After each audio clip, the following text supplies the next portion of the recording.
నమో బుద్ధాయ. జై భీమ్, జై భారత్, జై సంవిధాన్. తథాగత భగవాన్ బుద్ధునికి, పరమ పూజ్యులు బోధిసత్వ డాక్టర్ బాబాసాహెబ్ అంబేద్కర్కు ప్రణామాలు తెలియజేస్తున్నాను. బహుజన యుద్ధబేరి యూట్యూబ్ ఛానల్కు స్వాగతం పలుకుతున్నాను. ఈరోజు చాలా అత్యంత గంభీరమైన విషయాన్ని మీతో చర్చించాలని భావిస్తున్నాను. వాస్తవాలను, నిజాలను రాబట్టాలంటే థర్డ్ డిగ్రీమే శరణ్యమా? పోలీసులకు నిందితుల నుండి నిజాలు రాబట్టాలంటే కొట్టి చంపటమేనా, ఇంకేం మార్గాలు లేవా అనే అంశంపై నేను మాట్లాడాలని భావిస్తున్నాను. థర్డ్ డిగ్రీతో నిజాలు వస్తాయా, లేక ప్రజాస్వామ్యం చనిపోతుందా? ఒకప్పుడు నేర పరిశోధన అంటే పోలీస్ స్టేషన్లో ఒక అనుమానితుడిని కూర్చోపెట్టి గంటల తరబడి ప్రశ్నలు అడగటం, సమాధానాలు రాకపోతే బెదిరించటం, కొట్టడం, మానసికంగా చిత్రహింసలు పెట్టడం అనే భావన సమాజంలో బలంగా ఉండేది. సినిమాల్లో కూడా అదే చిత్రాన్ని చూపిస్తాయి. కొడితే నిజం చెప్తాడనే ప్రమాదకరమైన నమ్మకం పోలీసు వ్యవస్థలోనే కాదు, సమాజంలో కూడా కొంతకాలంగా ఇప్పుడు కూడా కొనసాగుతుంది. కానీ ప్రపంచం మారింది, నేర పరిశోధన మారింది, సాంకేతిక మారింది, మానవ హక్కులపై అవగాహన పెరిగింది. అయితే ఒక ప్రశ్న మాత్రం ఇంకా భారతదేశంలో చర్చనీయాంశంగానే ఉంది. నిజాన్ని బయట రాబట్టడానికి థర్డ్ డిగ్రీ అవసరమా? వాస్తవానికి ఈ భారతదేశంలో కుల వ్యవస్థ ప్రభావం పోలీస్ డిపార్ట్మెంట్లో కూడా బలంగా ఉంటుంది. కనుక ఎవరైనా నేరస్తుడు పీడిత కులాలకు చెందిన బీసీ, ఎస్సీ, ఎస్టీ, మైనార్టీ, పేదలైతే థర్డ్ డిగ్రీ అమలుపరచడానికి పోలీసులు వెనకాడరు. ప్రపంచంలోని అభివృద్ధి చెందిన ప్రజాస్వామ్య దేశాల్లో ఈ ప్రశ్నకు చాలా కాలం క్రితమే సమాధానం చెప్పాయి. Britain, Canada, Norway, Germany, Australia, New Zealand వంటి దేశాల్లో నేర పరిశోధన అనేది హింస మీద కాదు, ఆధారాల మీద నడుస్తుంది. అక్కడ పోలీసులు విజయాన్ని వారు ఎంతమంది కొట్టారు అని చూసి అంచనా వేయరు. ఎంత బలమైన సాక్ష్యాలను సేకరించారో, ఎంత శాస్త్రీయంగా దర్యాప్తు చేశారో అది చూసి అంచనా వేస్తారు. నేడు ప్రపంచ పోలీసింగ్లో ఇంటర్వ్యూ అనే పదాన్ని వాడుతున్నారు, కానీ ఇంటరాగేషన్ అనే భయపెట్టే పద్ధతిని క్రమంగా తగ్గిస్తున్నారు. ఎందుకంటే హింసతో వచ్చిన ఒప్పుకోలు చాలా సందర్భాలలో అబద్ధాలుగా తేలాయి. ఒక నిర్దోషి వ్యక్తిని పదే కొడితే అతడు చివరికి తాను చెయ్యని నేరాన్ని కూడా ఒప్పుకోవచ్చు, బలవంతంగా ఒప్పుకోవచ్చు. బాధ నుంచి బయటపడటానికి ఏదైనా చెప్పడానికి సిద్ధపడవచ్చు. దానితోనే అసలు నేరస్తుడు బయట తిరుగుతాడు. ఇది న్యాయ వ్యవస్థకు, సమాజానికి రెండిటికి ప్రమాదకరం. అందుకే ప్రపంచవ్యాప్తంగా ఫోరెన్సిక్ సైన్స్, DNA విశ్లేషణ, digital foot prints, mobile phone data, CCTV ఫుటేజీలు, ఆర్థిక లావాదేవీల విశ్లేషణ వంటి శాస్త్రీయ పద్ధతులు నేర పరిశోధనలో ప్రధాన పాత్ర పోషిస్తున్నాయి. అమెరికాలో జార్జ్ ఫ్లాయిడ్ కేసు 2020లో జరిగింది. మినియాపాలిస్ డెరెక్ చావిన్ అనే పోలీస్ అధికారి జార్జ్ ఫ్లాయిడ్ నల్ల జాతీయుడు మెడపై మోకాలు పెట్టి 9 నిమిషాలకు పైగా ఊపిరి ఆడకుండా చేసి నొక్కి చంపాడు. వీడియో వైరల్ అయింది. చావిన్కు సెకండ్ డిగ్రీ మర్డర్తో 22.5 ఏళ్ల జైలు శిక్ష విధించారు. ఇతర 3 అధికారులు కూడా శిక్షలు పడ్డాయి. ఫెడరల్ సివిల్ రైట్స్ కేసుల్లో కూడా శిక్షలు వచ్చాయి. ఇది అమెరికాలో పోలీస్ బ్రుటాలిటీపై భారీ ఉద్యమానికి దారితీసింది. బాడీ కెమెరాలు, స్వతంత్ర దర్యాప్తు వంటి సంస్కరణలు వచ్చాయి. భారతదేశంలో కూడా ఇదే చర్చ పెరుగుతుంది. ఇటీవల వివిధ రాష్ట్రాల్లో పోలీస్ హింస, కస్టడీ మరణాలు, థర్డ్ డిగ్రీ ఆరోపణలు, మానవ హక్కుల ఉల్లంఘనపై ప్రశ్నలు అడుగుతున్నారు.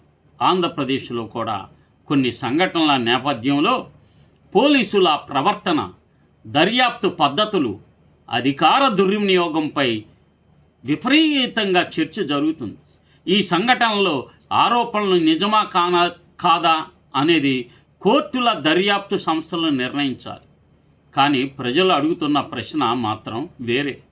ఒక వ్యక్తి పోలీసుల చేతుల్లోకి వెళ్ళి గాయాలతో బయటకు వస్తే, లేదా అనుమానాస్పద పరిస్థితుల్లో మరణిస్తే, లేదా తనపై వేధింపులు ఆరోపణలు చేస్తే మనం ఇంకా ఎందుకు శాస్త్రీయ దర్యాప్తు కంటే భౌతిక మానసిక ఒత్తిళ్లపై ఆధారపడుతున్నాం?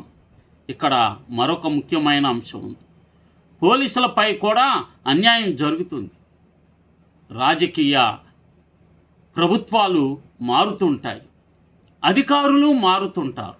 కానీ కొన్ని సందర్భాల్లో రాజకీయ నిర్ణయాల అమల్లో పాల్గొన్న పోలీసుల తర్వాత ఒంటరిగా బాధ్యత వహించాల్సిన పరిస్థితులు ఏర్పడతాయి. అధికారంలో ఉన్నప్పుడు ప్రశంసలు పొందిన అధికారులు పరిస్థితులు మారిన తర్వాత విచారణలు, సస్పెన్షన్లు, కోర్టు కేసులు ఎదుర్కొంటున్నారు.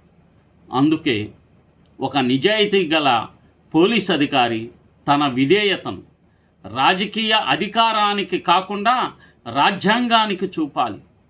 అదే అతనికి రక్షణ.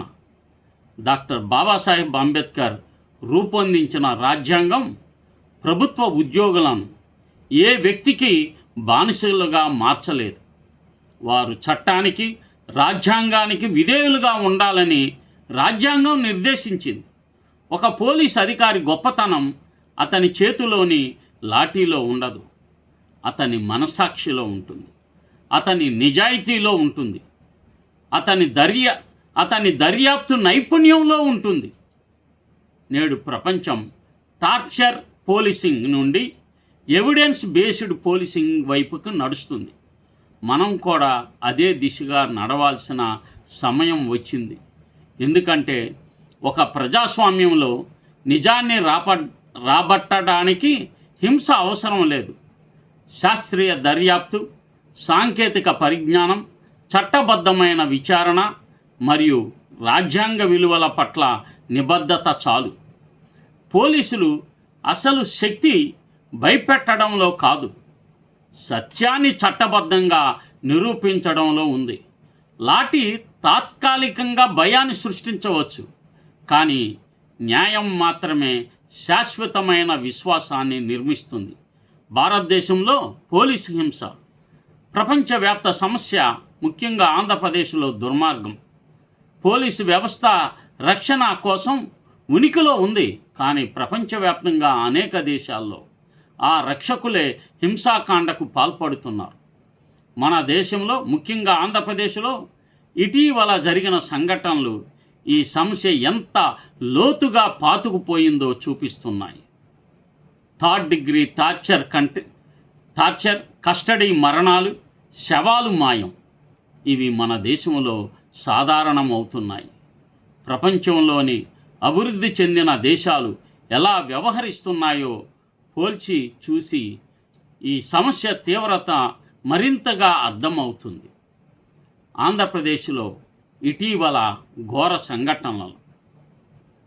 విజయవాడ కృష్ణలంకలో గాదే సాయి కృష్ణ 25 ఏళ్ళు కేసు దేశవ్యాప్తంగా సంచలనం సృష్టించడమే. మే 2026లో పోలీసులు అతన్ని అరెస్టు చేసి కస్టడీలో చిత్రహింసలకు గురి చేశారని కుటుంబం ఆరోపించింది. అతని శవం కూడా మాయమైంది. రాత్రి సమయంలో శవాన్ని తీసుకువెళ్ళి దహనం చేశారని ఆరోపణలు ఉన్నాయి. ఈ కేసులో పోలీసు అధికారులపై కేసులు నమోదు అయ్యాయా? సిబిఐ దర్యాప్తు డిమాండ్ వచ్చింది. అదే సమయంలో విజయవాడలోనే పెరుపోగు క్రాంతి కుమార్ 42 ఏళ్ళు యువకుడు ఆత్మహత్యకు పాల్పడ్డాడు. పోలీసు వేధింపులు తట్టుకోలేక సెల్ఫీ వీడియోలో హరాస్మెంట్ గురించి చెప్పి విషం తాగాడు. కృష్ణలంక సిఐ నాగరాజు పేరును పదే పదే ప్రస్తావించాడు. ఇది పోలీసు హింస ఎలా సామాన్యులను ఆత్మహత్యలకు దారితీస్తుందో చూపిస్తుంది. తెనాలి ఘటన మరింత బహిరంగం. మే 25, 2025లో దోమా రాకేష్, చేబ్రోల్ జాన్ విక్టర్, షేక్ కరీముల్లా వంటి ముగ్గురు యువకులను నడి రోడ్డుపై కూర్చోబెట్టి అరికాళ్లపై లాఠీలతో బహిరంగంగా కొట్టారు. వీడియో వైరల్ అయింది. ఇది చట్టానికి వ్యతిరేకమైన పబ్లిక్ హ్యూమిలియేషన్. దళితులు, మైనారిటీలు ఉన్నారని అందరూ చెప్తున్నారు. హ్యూమన్ రైట్స్ సంస్థలు ఖండించాయి. ఈ సంఘటనలు ఏకాకులు కావు. దేశవ్యాప్తంగా కస్టడీ మరణాలు, థర్డ్ డిగ్రీ టార్చర్లు సర్వసాధారణం. ఎన్హెచ్ఆర్సీ డేటా ప్రకారం ఏటా వందలాది కేసులు నమోదవుతున్నాయి, కానీ శిక్షలు చాలా అరుదు. ప్రపంచవ్యాప్తంగా పోలీసు హింస. ప్రపంచంలోనే అనేక దేశాల్లో ఈ సమస్య ఉంది. బ్రెజిల్, ఫిలిప్పైన్స్, ఇరాన్ వంటి దేశాల్లో పోలీస్ కిల్లింగ్స్ ఎక్కువ. కానీ అభివృద్ధి చెందిన దేశాల్లో కూడా సమస్యలు ఉన్నాయి. యూరప్, ఇతర దేశాలు, బ్రిటన్, జర్మనీ, ఫ్రాన్స్లో కూడా కేసులు ఉన్నాయి, కానీ శిక్షలు కఠినంగా ఉంటాయి. స్వతంత్ర ఇన్క్వెస్ట్లు, పార్లమెంటరీ సమీక్షలు జరుగుతున్నాయి. ఇంటర్నేషనల్ వర్సెస్ భారతీయ పద్ధతులు. అంతర్జాతీయ modern integration techniques, rapport building, psychological interviews, forensic evidence, CCTV, body కెమెరాలు, United Nations conventions against torture ప్రకారం టార్చర్ నిషేధం. థర్డ్ డిగ్రీ టార్చర్ లేదు. డెత్ ఇన్ కస్టడీ, స్వతంత్ర ఫోర్సినిక్ అటాప్సీ, ఇన్క్వెస్ట్ తప్పనిసరి. శిక్షలు త్వరగా, కఠినంగా ఉండాలి. మన దేశంలో ఇంకా థర్డ్ డిగ్రీ పద్ధతులు, beating, electric shock, sleep deprivation వాడుతున్నారు. శవాల మాయం, కేసులు లాగడం సాధారణం. డీకే బస్సు గైడ్లైన్స్ ఉన్నా అమలు లోపం ఉంది. సీసీటీవీ తప్పనిసరి, కానీ అమలు తక్కువ. శిక్షలు అరుదు. ఎందుకు ఇలా అంటే జవాబుదారీతనం లోపం. స్వతంత్ర దర్యాప్తు, కులవర్గ పక్షపాతం, రాజకీయ మద్దతు. ఫోర్సినిక్ సౌకర్యాలు, శిక్షణ లోపం. పరిష్కారాలు అంతర్జాతీయ ప్రమాణాలను అనుసరించాలి. బాడీ కెమెరాలు, స్వతంత్ర దర్యాప్తు, సిబిఐ కమిషన్, మానవ హక్కుల శిక్షణ, కఠిన శిక్షలు, ఫోర్సినిక్ అటాప్సీలు, ప్రజా చైతన్యం, మీడియా పర్యవేక్షణ అవసరం. ఆకాష్ తమిళనాడులో జరిగింది. సాయికృష్ణ, క్రాంతి కుమార్, తెనాలి మరణాలు మన మనసాక్షిని కదిలించాలి. పోలీసు వ్యవస్థను సంస్కరించకపోతే రాజ్యాంగం కేవలం కాగితం మీదే మిగులుతుంది. న్యాయం కోసం నిరంతరం పోరాటం అవసరం. చైతన్యం వ్యాప్తం చేద్దాం. ఈ ఛానల్ను సబ్స్క్రైబ్ చేయండి, షేర్ చేయండి. భారతదేశంలో పోలీసుల వ్యవస్థను సంస్కరణ చేసి ఆధునిక దిశ వైపు కదలటానికి మనందరం నడుం బిగించాలి.